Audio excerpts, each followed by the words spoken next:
পাহাড়ে বিচ্ছিন্নতাবাদীদের চাঁদার টাকায় ভারত থেকে অস্ত্র সংগ্রহ, অভিযোগ সম্প্রীতি জোটের। পাহাড়ে অস্থিরতায় পাশের দেশের ইন্ধন দেখছেন স্বরাষ্ট্র উপদেষ্টা।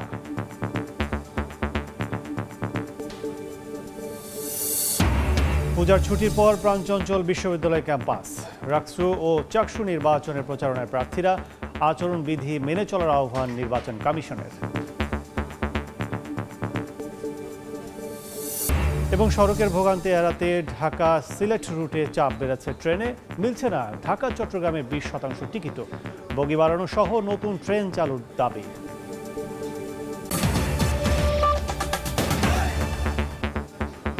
বাংলা সময়ের সঙ্গে আছি আমি কাজল আব্দুল্লাহ। 8 দিন পর 144 ধারা প্রত্যাহারে কর্মচঞ্চল্য হয়েছে খাগড়াছড়িতে। স্বাভাবিক জীবনযাত্রায় ফিরতে শুরু করেছেন স্থানীয়রা। এদিকে সচিবালয়ে স্বরাষ্ট্র উপদেষ্টা জানান যে ধর্ষণের অভিযোগকে কেন্দ্র করে পাহাড়ে অশান্তি তৈরি করা হয়েছে, মেডিকেল টেস্টে তার প্রমাণই পাওয়া যায়নি। সংঘাতের পেছনে ফ্যাসিস্টের দোসর ও পাশের দেশের উস্কানিও দেখছেন তিনি। 8 দিনে ছন্দপতনের পর চিরচেনা রূপে ফিরতে শুরু করেছে খাগড়াছড়ি। অনেকটাই স্বাভাবিক স্থানীয়দের জীবনযাত্রা, বেড়েছে পর্যটক সমাগমও। শনিবার রাতেই এক সংবাদ বিজ্ঞপ্তিতে 144 ধারা প্রত্যাহারের তথ্য জানায় জেলা প্রশাসন। গুইমারা থেকেও 144 ধারা প্রত্যাহার করে নেওয়া হয়েছে। এর আগে স্থগিত অবরোধ কর্মসূচি পুরোপুরি প্রত্যাহার করে যুগ্ম ছাত্র জনতা। 8 দিন ধরে চলা উত্তেজনা, ভয় আর আতঙ্ক কাটিয়ে স্বাভাবিক জীবনযাত্রায় ফিরতে পেরে স্বস্তি প্রকাশ করেন স্থানীয়রা। সংঘাত নয়, পাহাড়ে শান্তি চান স্থানীয়রা। একই প্রত্যাশা পর্যটকদেরও। ছিল, এখন সেগুলো প্রত্যাহার করা হয়েছে। অবরোধ নয়, তারপরে আমরা স্বাভাবিকভাবে সবাই চলাফেরা করতে পারতেছি।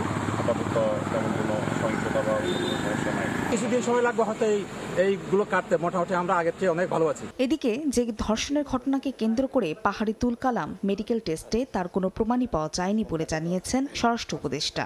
সংঘাতের পেছনে ফ্যাসিস্টের দোসর ও পাশের দেশের উস্কানিও দেখছেন তিনি।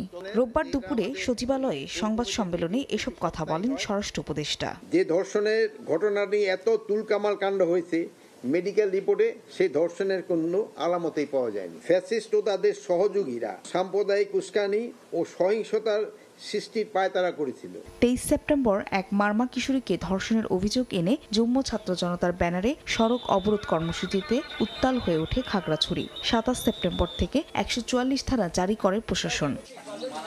ফাহরিয়া ফারজানা, সময় সংবাদ। পার্বত্য জেলাগুলোতে বছরে 700 কোটি টাকার চাঁদাবাজি করে বিচ্ছিন্নতাবাদী সংগঠনগুলো, যাদের ভারত থেকে অস্ত্র কেনার পাশাপাশি দেয়া হয় প্রশিক্ষণও। এমন অভিযোগ তুলেছে পার্বত্য চট্টগ্রাম সম্প্রীতি জোট CHT।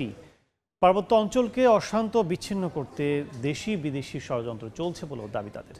নুরজামাল আতিকের ক্যামেরায় শফিকুল আলমের রিপোর্ট। সম্প্রতি মারমা কিশোরীকে সংঘবদ্ধ ধর্ষণের অভিযোগে উত্তপ্ত হয়ে ওঠে পার্বত্য জেলা খাগড়াছড়ি। ঘটনার 1 সপ্তাহ পরও পাহাড়ি এই জনপদে কাটেনি আতঙ্ক। এমন বাস্তবতায় সোমবার সকালে চট্টগ্রাম প্রেস ক্লাবে পার্বত্য চট্টগ্রাম সম্প্রীতি জোট CHTর সংবাদ সম্মেলন তুলে ধরা হয় 6 দাবি। বক্তারা বলেন, পার্বত্য চট্টগ্রামকে অশান্ত ও বিচ্ছিন্ন করতে দেশবিরোধী ষড়যন্ত্র চলছে এখনও। অভিযোগ, বিচ্ছিন্নবাদী সংগঠনগুলো পণ্য ও গুমের মাধ্যমে বছরে 700 কোটি টাকার চাঁদাবাজি করছে। 700 কোটি টাকা এরা বাৎসরিক আপনার চাঁদা উত্তোলন করে। সেই টাকা দিয়ে ওরা অস্ত্র কিনছে এবং বাংলাদেশকে বিচ্ছিন্ন করার জন্য ওরা গভীর চক্রান্ত চালাচ্ছে। আঞ্চলিক সংগঠনে অস্ত্রের মুখে জিম্মি করে পার্বত্য চট্টগ্রামের নাগরিকদের কাছ থেকে যে জিম্মি করে টাকা নেওয়া হয়, ওই টাকার পরিমাণটা বলছে 700 কোটি টাকা। তাদের অভিযোগ, সরকার 75% শান্তি চুক্তি বাস্তবায়ন করলেও স্থিতিশীলতা ফেরেনি পাহাড়ে। গত 29 বছরে হয়েছে 3000-এর বেশি হত্যাকাণ্ড।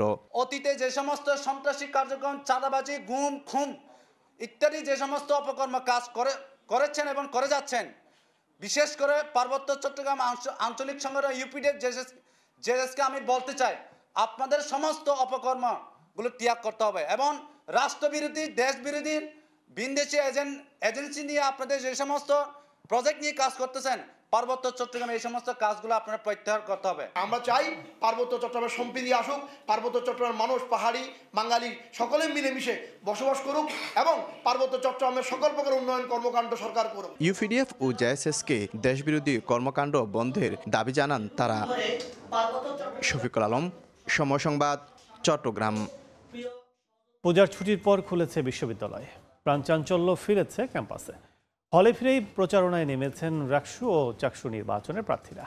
নির্ধারিত তারিখে সুষ্ঠু ও শান্তিপূর্ণ পরিবেশে নিরপেক্ষ নির্বাচন চান প্রার্থীরা, আর আচরণবিধি মেনে চলার আহ্বান নির্বাচন কমিশনের। ছুটির পর আবারও ছাত্র সংসদ নির্বাচনের আবহে ফিরেছে ক্যাম্পাস। ক্যান্টিন, লাইব্রেরি কিংবা চায়ের দোকান সব জায়গাতেই এখন ভোটের হাওয়া। রোববার সকালে রাজশাহী বিশ্ববিদ্যালয়ে প্রচারণা শুরু করেন কেন্দ্রীয় ও হল সংসদ নির্বাচনের প্রার্থীরা। ছুটির পর প্রথম দিনে ক্যাম্পাসে শিক্ষার্থী কিছুটা কম থাকলেও দু একদিনে জমজমাট প্রচারণার আশা তাদের। আনন্দমুখর পরিবেশ শুরু হয়েছে, সবাই শিক্ষার্থীরা আসতেছে, এটা অনেক ভালো লাগতেছে। ছুটির পরে আমরা ফিরে আসার পরে যারা প্রার্থী রয়েছে তারা চেষ্টা করছে সেই আমেজটা যাতে ফিরে আসে, যারা আছে তাদের মধ্যে আমরা প্রচারণা শুরু করেছি। আশাবাদী আগামী 16 তারিখ যে রাকসু নির্বাচন হচ্ছে সেটা বিশ্ববিদ্যালয়ের সকল শিক্ষার্থীর উপস্থিতিতে, সকল শিক্ষার্থীদের প্রত্যক্ষ অংশগ্রহণে সুন্দর একটা রাকসু নির্বাচন হবে, সেটা আমরা প্রত্যাশা করি। প্রচারণার নতুন সময়সূচি দিয়েছে নির্বাচন কমিশন। 14 অক্টোবর পর্যন্ত প্রচারণা চালাতে পারবেন প্রার্থীরা। ভোটের প্রস্তুতিও প্রায় শেষের দিকে। শুধুমাত্র ভোটের 2-1 দিন আগে যে সমস্ত কার্যক্রম থাকে, অর্থাৎ ভোট কেন্দ্র স্থাপন সহ এই টুকিটাকি কিছু বিষয় ছাড়া আমাদের সমস্ত কার্যক্রম ইতোমধ্যে আমরা সম্পন্ন করেছি। এদিকে পূজার ছুটি শেষে ক্যাম্পাসে ফিরতে শুরু করেছেন চট্টগ্রাম বিশ্ববিদ্যালয়ের শিক্ষার্থীরাও। সকাল থেকে ছাত্র শিবির, ছাত্রদল সমর্থিত প্যানেল সহ অন্যান্য প্রার্থীরাও প্রচারণা শুরু করেন। বিভিন্ন অনুষদ, শাটল ট্রেন সহ সবখানেই ইশতেহার ও লিফলেট পৌঁছে দিচ্ছেন প্রার্থীরা। আগামী 15 অক্টোবর অনুষ্ঠিত হতে যাচ্ছে চট্টগ্রাম বিশ্ববিদ্যালয় কেন্দ্রীয় ছাত্র সংসদ ও হল সংসদ নির্বাচন। প্রতিদ্বন্দ্বিতা করছেন 907 প্রার্থী। মনিরুজ্জামান প্রান্ত, সময় সংবাদ। 3 জেলায় বজ্রপাতে নারীসহ 6 জনের মৃত্যু হয়েছে। ঝিনাইদহে মাঠে কাজ করার সময় বজ্রপাতে 2 কৃষকের মৃত্যু হয়। কুমিল্লায় নদীর ঘাটে বজ্রপাতে মৃত্যু হয় আরও 3 জনের। জমিতে কাজ করে ফেরা হলো না কৃষক শিমুল বিশ্বাস ও হুররম শেখের। বজ্রপাতে প্রাণ গেল ফসলের মাঠে। রোববার সকালে ঝিনাইদহ সদরের আরমুখী এলাকায় মাঠে কাজ করছিলেন কৃষক শিমুল বিশ্বাস। এ সময় বজ্রপাতে মারা যান তিনি। একই সময় শৈলকুপায় বজ্রপাতে আহত হন কৃষক হুররম শেখ। গুরুতর অবস্থায় তাকে উদ্ধার করে নিজ বাড়িতে নিলে মৃত্যু হয় তার।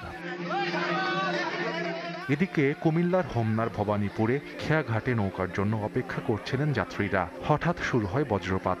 এতে 2 নারী সহ 3 জনের মৃত্যু হয়। অন্যদিকে বগুড়ার গাবতলীতে বজ্রপাতে 1 নারীর মৃত্যু হয়েছে।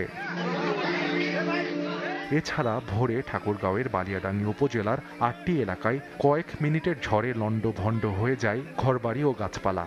মারা যায় গবাদি পশু। ক্ষয়ক্ষতি নিরূপণে কাজ করছে উপজেলা প্রশাসন।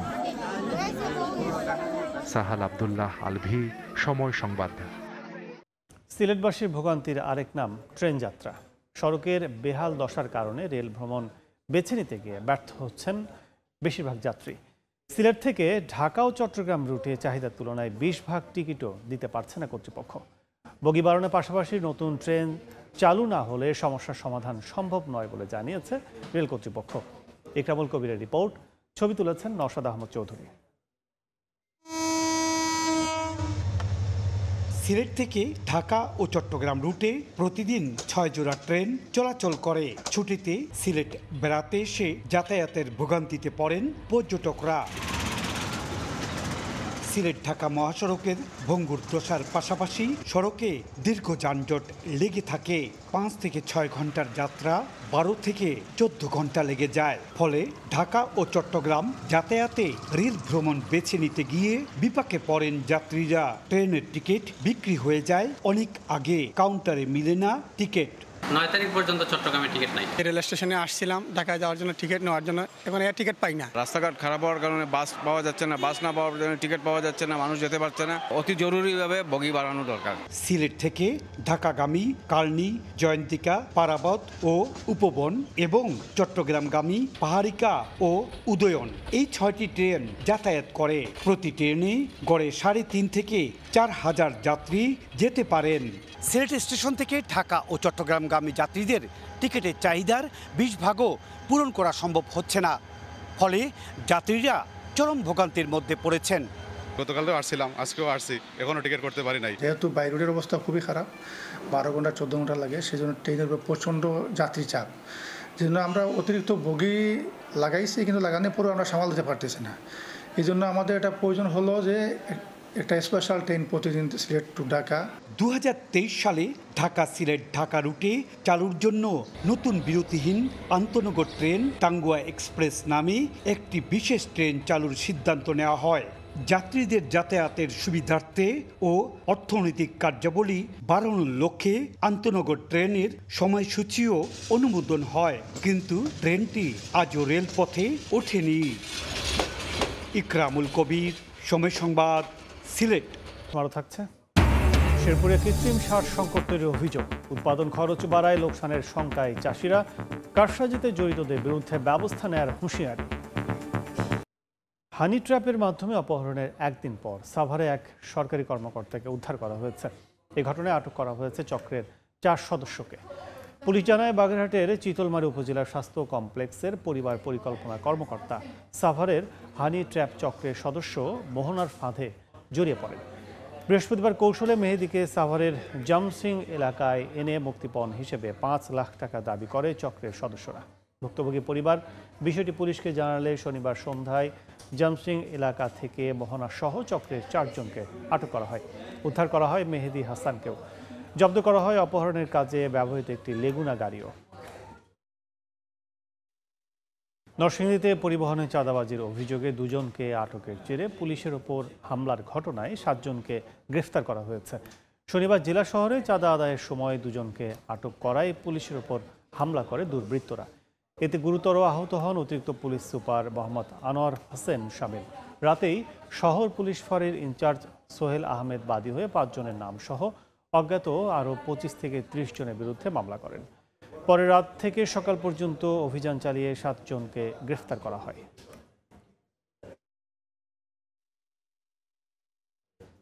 শরীয়তপুরে শিশু তায়েবা হত্যার সুষ্ঠু তদন্ত বিচারের দাবিতে আজও মানববন্ধন ও বিক্ষোভ করেছেন এলাকাবাসী। সকালে জেলা প্রশাসকের কার্যালয়ের সামনে এ মানববন্ধন করা হয়। এ সময় বক্তারা শিশু তায়েবা হত্যার সুষ্ঠু তদন্ত ও বিচার দাবি জানান। শিশু তায়েবা হত্যাকাণ্ডের ঘটনা ভিন্ন খাতে চাপানোর চেষ্টা করা হচ্ছে বলে অভিযোগ তাদের। শেরপুরের সার সংকটে আমন ধান ও সবজি চাষিরা, তাদের অভিযোগ কৃত্রিম সংকট তৈরি করে বাড়তি দাম আদায় করছেন বিক্রেতারা। অতিরিক্ত দামে সার কেনায় যেমন বাড়ছে উৎপাদন খরচ, তেমনি বাড়ছে লোকসানের সংখ্যাও। তবে সার কারসাজিতে জড়িতদের বিরুদ্ধে কঠোর ব্যবস্থা নেওয়ার হুঁশিয়ারি কৃষি বিভাগের। শেরপুর থেকে শহীদুল ইসলাম হীরার তথ্য ও বাবু চক্রবর্তীর তোলা ছবিতে রিপোর্ট। চলতি মৌসুমে শেরপুর জেলায় দেখা দিয়েছে সারের কৃত্রিম সংকট। সরবরাহ কমের দোহাই দিয়ে বস্তা প্রতি 250 থেকে 600 টাকা পর্যন্ত বেশি আদায় করা হচ্ছে বলে অভিযোগ কৃষকের। অযৌক্তিকভাবে উৎপাদন খরচ বাড়ায় খাদ্য উৎপাদনে নেতিবাচক প্রভাব পড়ার শঙ্কা তাদের। ডিলারদের কাছে পর্যাপ্ত সার নেই, অথচ বীজ ও কীটনাশকের দোকানে নির্ধারিত দামের বেশিতে বিক্রি হচ্ছে, এমন অভিযোগ করে অসাধু ব্যবসায়ীদের শাস্তির দাবি কৃষকদের। 1050 টাকা সার, দাম 2500 বলে যে সার নাই, সরকারের নিয়ম মেনেই সার বিক্রি করা হচ্ছে বলে দাবি ডিলারদের। আমরা সরাসরি কৃষকের কাছে ক্যাশ মেমো এবং তার মোবাইল নাম্বার সহ আমরা সার বিতরণ করি। সারের পর্যাপ্ত মজুদ থাকার পরও যারা কারসাজি করছেন তাদের বিরুদ্ধে কঠোর অবস্থানের কথা জানান এই কৃষি কর্মকর্তা। যদি ক্যাশ মেমো ছাড়া কোনো সার বিক্রি করে, আমরা যদি কোনো অভিযোগ পাই, তাহলে সংশ্লিষ্ট ডিলারের এগেইনস্টে আমরা আমাদের সার আইনের বিধি অনুযায়ী তাদেরকে আমরা প্রয়োজনীয় ব্যবস্থা গ্রহণ করব। কৃষি বিভাগের তথ্য, চলতি মৌসুমে শেরপুরের 93,720 হেক্টর জমিতে আমন ধান ও 5,387 হেক্টর জমিতে শাকসবজির আবাদ করা হয়েছে। সময় সংবাদ, শেরপুর। নভেম্বরের মধ্যে তিস্তা মহাপরিকল্পনা বাস্তবায়নের দাবিতে পদযাত্রা ও প্রধান উপদেষ্টা বরাবর স্মারকলিপি দিয়েছে তিস্তা নদী রক্ষা আন্দোলন কমিটি। দুপুরে রংপুর জেলা ও মাধ্যমিক শিক্ষা অফিসের সামনে পদযাত্রাটি বের করা হয়। পরে জেলা প্রশাসক কার্যালয়ে গিয়ে স্মারকলিপি দেয় আন্দোলনকারীরা। তিস্তা নদী রক্ষা আন্দোলনে তিস্তা পাড়ের মানুষ ছাড়াও বিএনপি এবং সহযোগী সংগঠনের নেতাকর্মীরা অংশ নেন। নভেম্বরে তিস্তা মহাপরিকল্পনা কাজ শুরু না করলে লাগাতার কর্মসূচির হুঁশিয়ারি দেন তারা। বাংলা সময় শীর্ষ সংবাদগুলো জানিয়ে দিচ্ছে আরেকবার।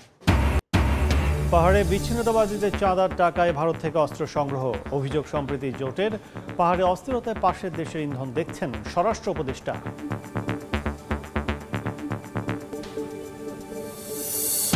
পূজার ছুটির পর প্রাণচঞ্চল বিশ্ববিদ্যালয় ক্যাম্পাস। রাকসু ও চাকসু নির্বাচনের প্রচারণায় প্রার্থীরা, আচরণবিধি মেনে চলার আহ্বান নির্বাচন কমিশনের।